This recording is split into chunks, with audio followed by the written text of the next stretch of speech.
Good morning. Welcome back to Fit Body Secrets, where my mission is to bring you guys inspiration, motivation, and a ton of tips to help y'all on your fitness journey. Let me get myself live on Instagram. Go live. Good morning. Coffee with Coach Cheryl on the Instagram fam, on the Facebook fam, and on the YouTube fam. I am excited to talk about today's topic. Well, I was having a little bit of ADHD because my brain was going in two different directions because I had two topics that I wanted to talk about today. But the cool thing is I get to record an episode whenever I want to, so I can record another episode on my other topic next week. So happy Tuesday from Vacation Staycation. Good morning, Sandy and Addie. Today's topic, guys, I want to talk about reverse dieting, and not in this way that a lot of people are likely going to be used to hearing about. It's like, yes, I'm going to talk about why it's important, but I honestly want to demystify it and simplify it for you guys because I'm going to be honest, there's a lot of fear mongering in general in the nutrition, in the fitness, in the health space. And I just find that people get to go off into extremes rather than looking at like the basics of science and the reality of like our body is just not that sensitive. In fact, if our body was that sensitive to every little thing we did, imagine how easy fat loss would be, right? And you guys all know how much consistency it requires to lose just a smidge of body fat. Like you got to be dialed in on all the things, right? So today I want to talk about reverse dieting, how it can actually help improve your fat loss journey, speed it up a little bit, and how it can really be helpful for maintaining it, but mostly talk about the simplification of applying it for you, because this is where I think people go too far down rabbit holes. And as always, if you guys have any questions, please pop them in the comments or in the chat on Instagram. I will try and look back there as I'm looking through my notes to kind of see if anybody has any questions on anything I'm talking about. Because I know this topic is something that it's a scary topic for a lot of people. In fact, this was my issue when I first started my very first diet. I got to a place where I'm like, all right, I don't want to lose any more weight, but I don't know how to stop losing weight because I'm scared to eat more because I don't want to put the weight back on. And that turned into a very vicious cycle. And I'm going to talk about that a little bit, but mostly hopefully help you guys break that cycle. So as always, like I said, if anything pops up when I'm talking that you guys have questions about, please feel free to obviously pop them in the chat. So let's talk first and foremost about the goal, right? Whenever we're talking about fat loss phases, reverse dieting, all this stuff, right? We're looking to change our health, our body composition, or improve our fitness, right? Like we've got health biomarkers that need to be fixed, and we know that our diet's the key. We know that we have too much body fat. We're trying to lose body fat, or we're trying to perform better in the gym. We're feeling sluggish. We're feeling like our metabolism isn't functioning the way that it should. And all of these things are going to require manipulation in your food. And so whenever we're talking about manipulating food for a specific goal, and I'm going to talk primarily to fat loss because primarily this is what reverse dieting is used for, is we want to take a phasic approach. Okay, the phasic approach is what's going to help you guys understand that just deciding one day to go into fat loss and like not really having a plan and winging it might be screwing you up. Now, it's okay to take today and say, hey, today's the day I'm going to make change. But you want to have a method, a strategy, and know what you're doing and how to get the most out of it. So, and the reason I'm going to talk about this first is I'm going to show you where the reverse dieting phases or the reverse diet fits into these phases.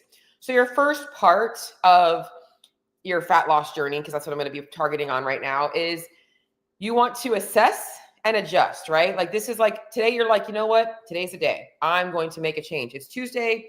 It's 8:07 a.m. I'm ready to go into a fat loss phase. The first thing you're going to want to do is assess, like, where are you currently at? What are your deficiencies? Where are you getting too many calories? Where are you not getting enough nutrients?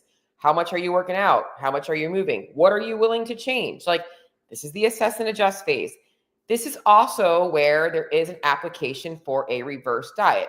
Maybe I should rewind a little bit and make sure that you guys all understand what a reverse diet is. Essentially, when we're talking about dieting, most people are very familiar with cutting calories back. So if you're eating 1,800 calories a day and you want to lose fat, you're going to go to 1,400 calories a day. You're in a calorie deficit. Reverse dieting is essentially bringing calories back up. So that's what we're thinking about here. So the reverse diet can be helpful in this assess and adjust period if you have not ever been comfortable knowing what it looks like to intentionally eat at maintenance. So a lot of people, when they decide to start a fat loss journey, they just go right into a fat loss phase. They like just go right into give me my calories and my macros or my meal plan to get me into a fat loss phase without actually assessing what you're currently taking in. So let's just say right now, throughout life, you're not paying attention to your food at all. You might be consuming 25 to 2,600 calories someday, maybe 1,800 or 1,900 calories someday, maybe someday 1,200, maybe a day at 2,100. You're just not focused, right? So you want to know what your weekly average is like, where that's sitting. You want to know about what your daily energy expenditure is on average. There's calculators online to find this. And you want to kind of find like what's going on with your body at these calories. And if you are underfed and maybe metabolically adapted, or if you're just eating too many calories. So the reverse diet can kind of help you just get comfortable, tracking at a purpose of like, this is what it looks like for me to eat optimally. And that's a good place for that's a good place for the reverse diet. Along with maybe you have been chronically under eating, you have been tracking for a long time, and you know that like it's just not working, like your body's actually changing in a negative way. Maybe you're getting more puffy, maybe you're looking like you're not as lean anymore, and you know that like you should be eating more, but you can't seem to get yourself to eat more because it feels scary. The reverse diet can be a good way for you to build that confidence. From that, once we have the reverse diet applied there, we can go into our fat loss phase and be good to go. After your fat loss phase, in the perfect world, you've went through your fat loss phase and you're like, man, I feel great. Like I feel awesome. I look great. Well, you normally don't feel great. You feel okay, but you feel happy with your results. You're going to have a transition phase after that fat loss phase to bring you back to maintenance. And that transition phase is looking at your lifestyle, maybe changes that you've made to implement ways to burn more calories. So maybe you're walking more, maybe you're doing more cardio, maybe you've cut back on calories, maybe you're not eating out as often, maybe you're tracking your food. You're looking at all the tools that you've been using to get your body into a fat loss phase. And in this transition phase, we're looking at what maintenance is going to look like for you. So what things you're going to stop doing. And we are also reverse dieting here as well. So this is why you want to be using a trackable method with your fat loss phase, because now you have an intentional way of reversing that. It's not just, I've got to keep eating chicken and broccoli every day for lunch for the rest of my life. It's okay. I can start adding in more calories and be comfortable knowing that I'm in control of that. So the reverse diet comes into play in this transition phase when we can do that. And then once we get you into maintenance, you're eating as much as your body needs to support optimal health and, hormone function and performance in the gym. Now we shift into maintenance. And from there, you can decide, do I still want to be tracking my food? What do I still want to be doing? What do I need to be doing to ensure that I'm going to maintain my results? But so really the application of the reverse diet is going to come in that assessment phase. And then again, in that transition phase. Those are the two places for the reverse dieting. Now, reverse dieting is not as hard as people make you think it is. And this is what really gets me fired up. I get it that there are some clients who are very afraid of increasing calories too quickly. But I have seen coaches be like, let's bring up 20 carbs this week. And that's it. And then they won't bring up carbs again for like 3 weeks. And I'm like, 20 carbs, that's like 2 rice cakes a day. Okay. So like that's 80 calories. The reverse diet doesn't need to be this like slow, gradual grind. And it shouldn't, and even if it's not a gradual grind, it shouldn't take forever. Okay. Unless you have drastically dropped your calories or you are significantly under eating, then it should not take that long. Okay. So an extreme example, and I resonate with this. Okay. At one point in my life, I was anorexic. I had anorexia, and I was living on maybe 200 calories a day. Okay. So I know that my body had metabolically adapted, very much so. And unfortunately, I was forced into a program and they reverse dieted me very, very quickly. It wasn't this slow, gradual thing because their main goal was this girl needs to put on some weight and eat healthy. That isn't what I would recommend for anybody knowing what I know now, even if they were in that state. Okay. Like I know that there are some extremes, but like I I fully believe that no matter where you are, overfeeding in that amount is just not going to do you any good. Most of you guys hopefully are not in that state. But I have had clients come to me eating 800 or 900 calories a day, and they need to be eating somewhere between 21 and 22. I'm not going to add 1,000 calories to their diet in a week or two, right? So, but these are very extreme cases. The majority of people are actually underestimating their weekly average calories because they look at their days that are pretty routine. They're Monday, Tuesday, Wednesday, Friday. They look at their portion sizes. They're not eating that much, but they don't realize how many calories they're actually consuming on a weekly basis. They might still be underfed, really undernourished, but they're not in that extreme state.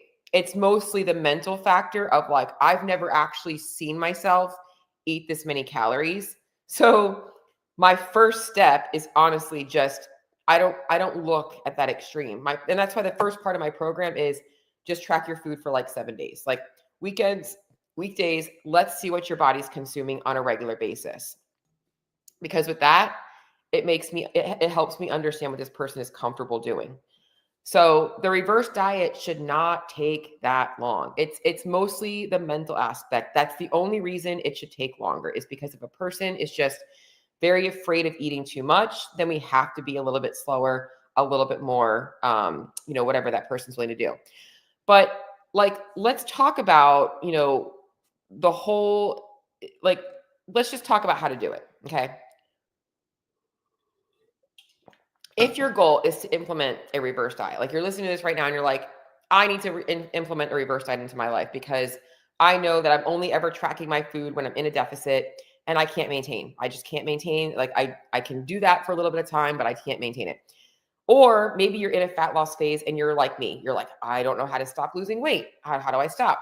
Or, you're that person that like dieting's not working. Doesn't matter how low you drop your calories, it's not working. You might need a reverse diet, right?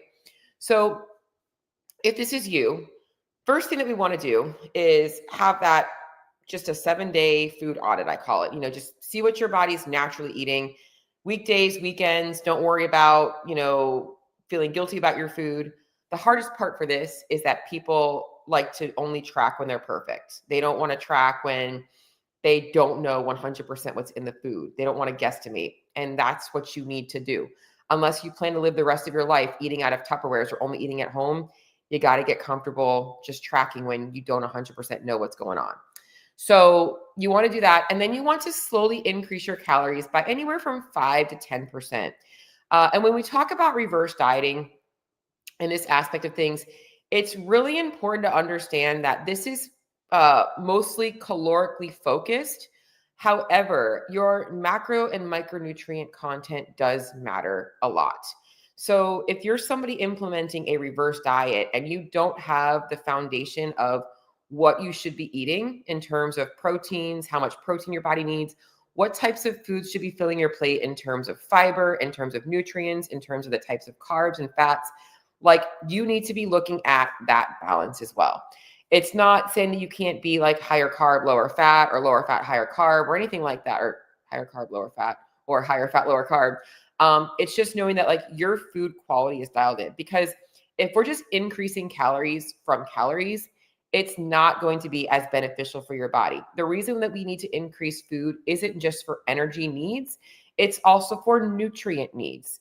And this is like something that I am like freaking hell bent on with my clients. Like, I don't care if you hit your macros. If you're still eating shitty food all day, you're not going to get the results that you want.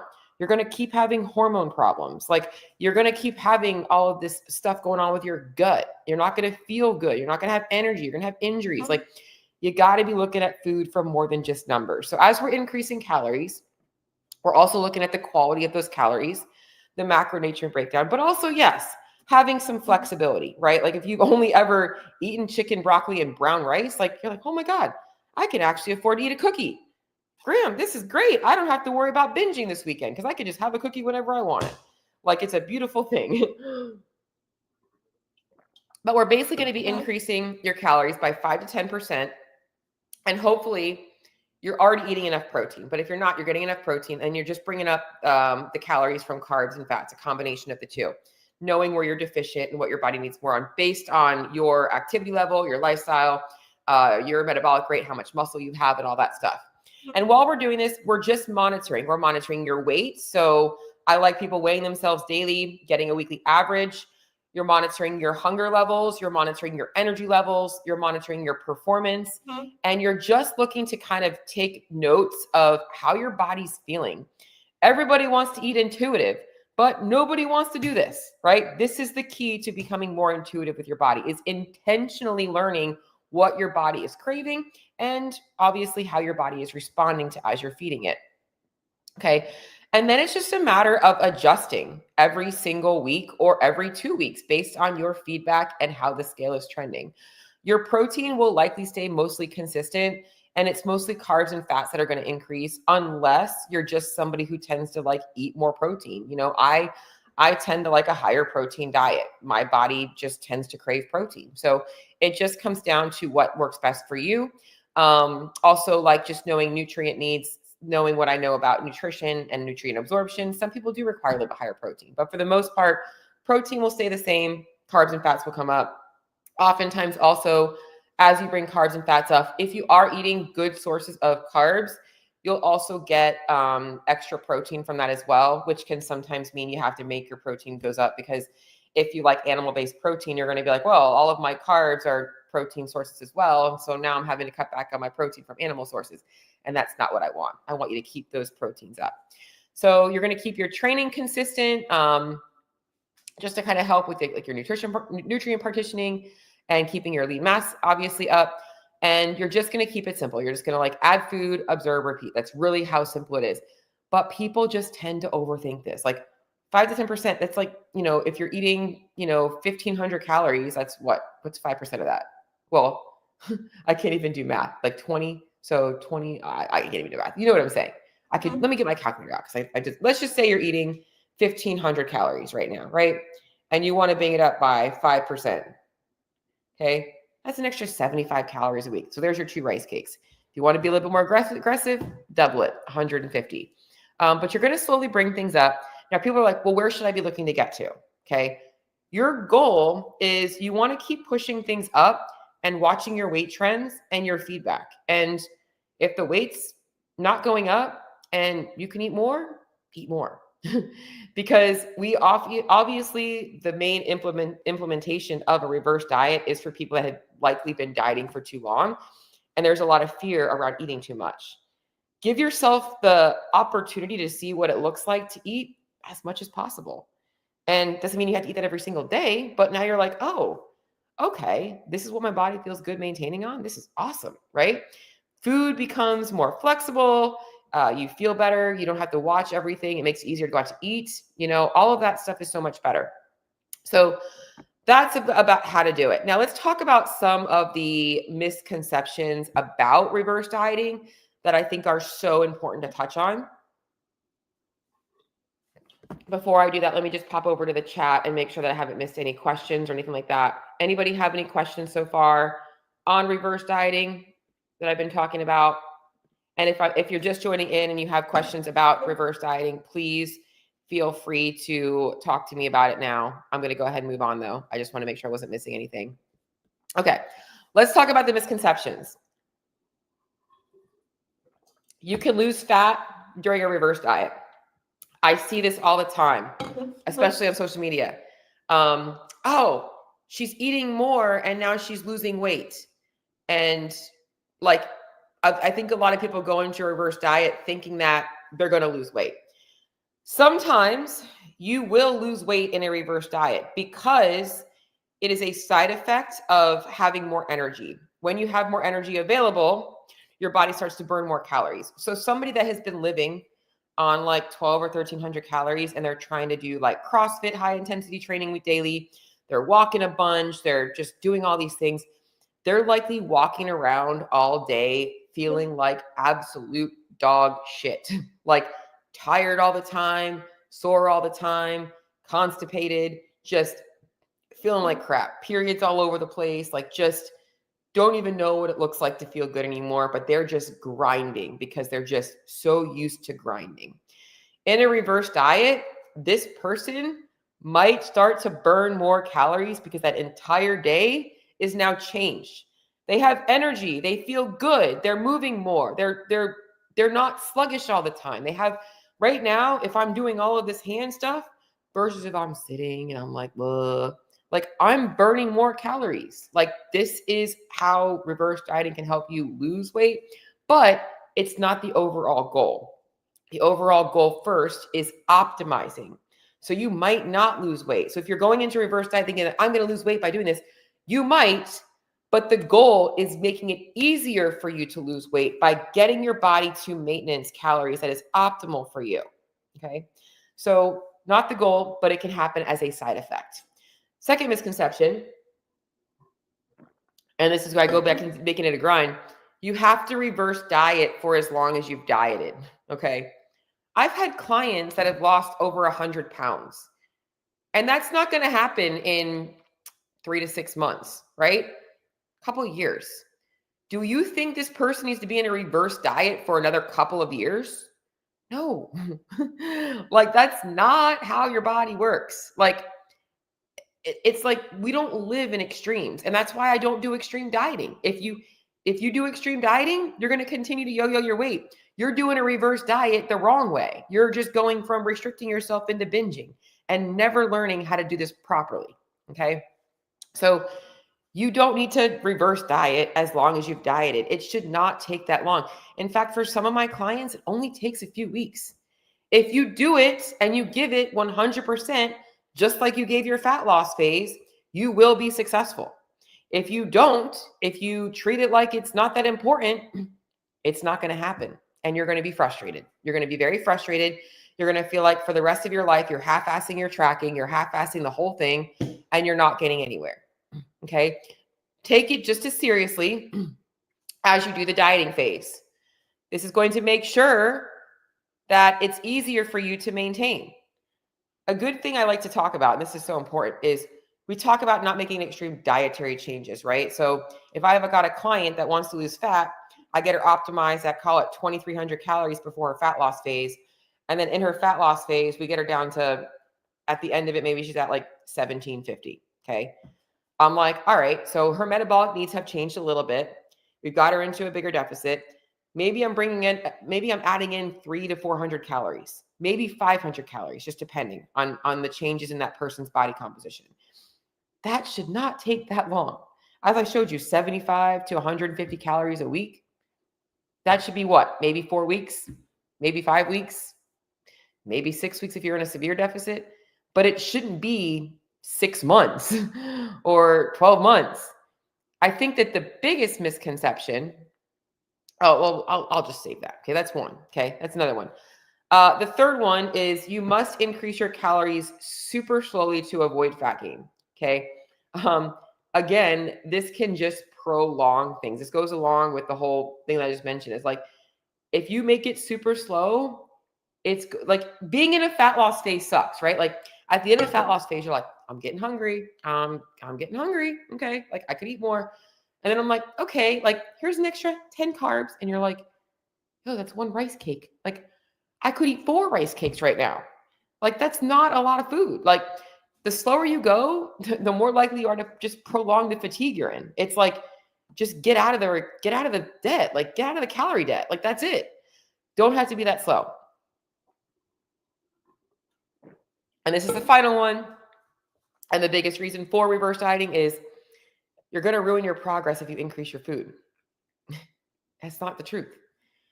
People don't gain weight eating 1,800 calories a day. The reason you have to lose weight is because you are over consuming calories. And so until you learn how to eat enough calories for your body, you're going to continue to go through those cycles. This is ensuring that all of your hard work is given the best opportunity to stay. Like, it's going to increase your long-term progress.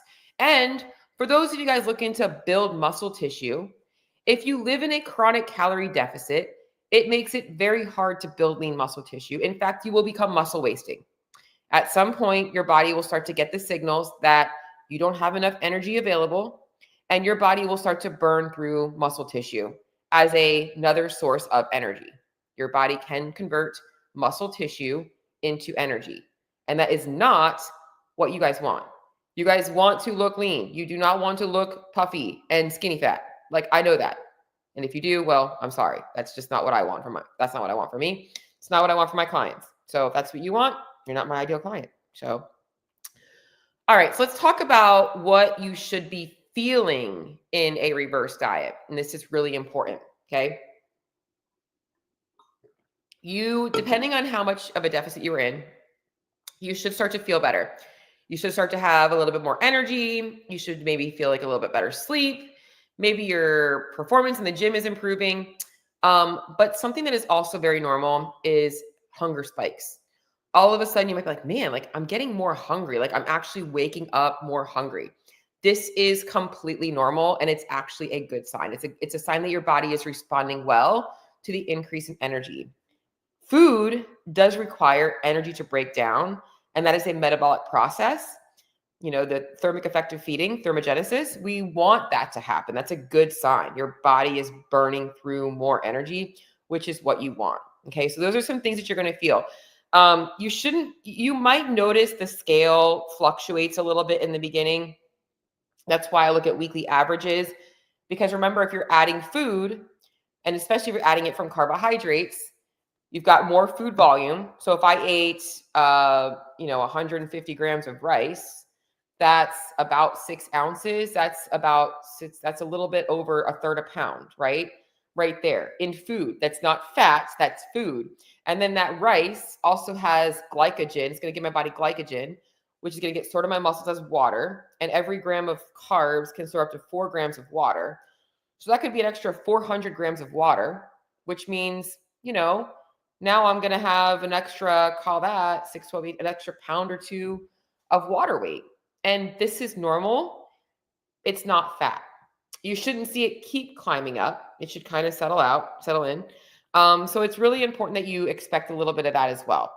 You just want to monitor changes in that. In fact, it's a good thing for me to talk about here before I kind of go into this next phase is that when we're talking about shifting from fat loss into maintenance and the reverse dieting phase,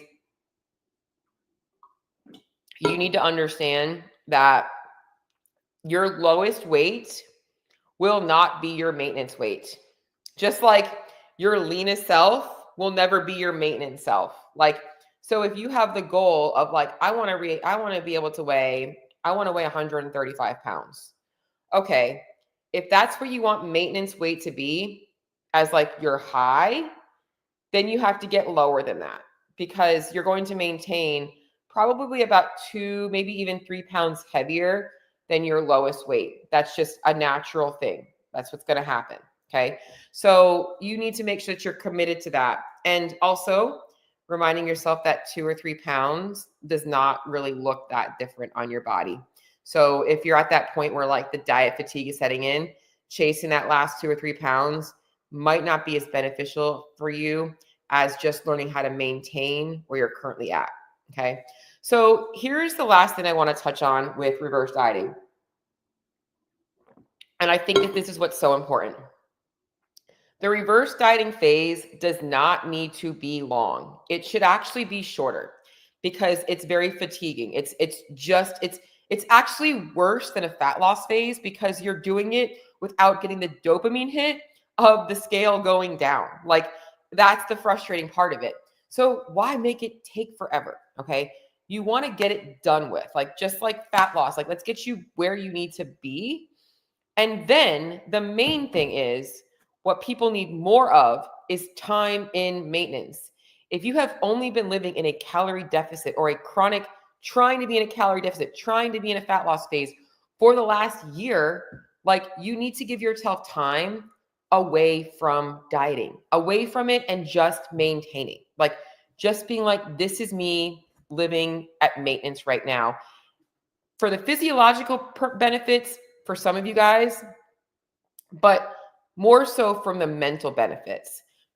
Now, if you're somebody that has a considerable amount of weight to lose for health, like you're carrying extra body fat, for you, you might need to kind of get back into a fat loss phase, but it should be done in a way that requires the least restriction as possible to make it feel easier.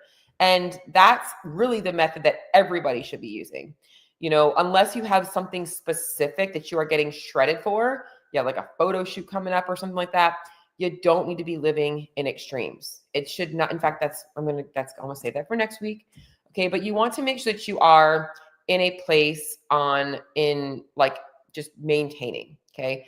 Reverse dieting does not need to be like this complicated, hard thing. It's just literally it's a temporary phase, just like fat loss, to get your body to stabilize a little bit. So most important thing is knowing at what pace feels good to you. So at the end of the day, what most people need isn't this long, extensive reverse diet. It's just less time in a fat loss phase. Get into maintenance and then stay there. So that's how I'm going to end this podcast episode today. So do you guys in the comments, just looking over here to see if anybody has any questions, anybody that's popped on here. I see JF, Mandy, Gareth, Christina. Does anybody have any questions? Dory, hey Dory, on the reverse dieting phase, anything that I've covered today, or if you're just hopping on, if you have other nutrition questions, I'm popping over to Facebook too. I see some people watching. If you guys are watching and this was helpful for you, if you can just like give me like a thumbs up or something, tell me that you're watching, that'd be awesome as well before I sign off. I really wanted to make sure I definitely made sure this was simple. So don't let people sell you into these like long, extensive, like reverse dieting plans. You are so welcome that I share this. Hello from Australia. You know what, Australia? Oh, I feel like you're on my Instagram right now on purpose because my 40th birthday was, I guess, almost 2 weeks ago now, the 23rd, 10 days ago. And all I want to do is go to Australia. I just want to go to Australia, but I'm afraid that I won't come back. That was where I wanted to be for my 40th birthday. So I still might actually make that happen for myself later this year. I got to look at some travel stuff. Any other questions? I got a thumbs up. That means somebody's still watching. All right. What about any other topics, guys? Any other nutrition topics you guys want me to talk about? Put me on the spot. Make me put my thinking cap on. How about that crumble cookie lineup this week? That's all I'm saying. That crumble cookie lineup looks pretty good.